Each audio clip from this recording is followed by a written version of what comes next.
பார்த்தீங்கன்னா விடிய காலில் ஏதோ கொள்ளைக்கு போயிருக்கிறாரு. ஸோ அங்கே போகிறப்ப வந்து தெரியாமல் கண்ணாடி விரியன் பாம்பு நல்ல எவ்வளோ சைஸ் இருந்தது, இவ்வளோ சைஸ்னால் இமேஜின் பண்ணி பாருங்கள் அது எவ்வளோ பெரிய லென்த்தாக இருக்கும்னு. அதை வந்து கடிச்சிடுச்சு. ஸோ கடிச்சிட்டு இவர் பண்ண தப்பு என்ன நீங்கள் பண்ணது? சார் அங்கேருந்து கடிச்சோடனே ஒரு 400-500 மீட்டர் வீட்டுக்கு ஓடி போய் ஃபேமிலிக்கு சொன்னேன்.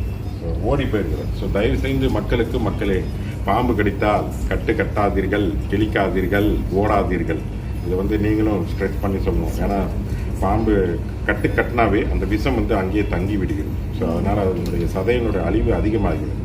கிழிச்சாக்கா செப்டிக் ஆகி விடுகிறது. ஸோ இவரை பாருங்க, இவர் பண்ண தப்பு வந்து 500 மீட்டர் கிட்ட 400-500 மீட்டர் வந்து ஓடி இருக்கிறார். பதட்டத்தில் வந்து ஓடி இருக்கிறார். ஓடினதுனால இவருக்கு எவ்வளோ பிரச்சனைனாக்கா, இவர் வர்றப்ப யூரின் வந்து சொன்னால் நம்ப மாட்டீங்க, 20 நிமிஷத்தில் இவர் வந்துட்டார். இங்கிருந்து பக்கம்தான் எங்கள் அந்த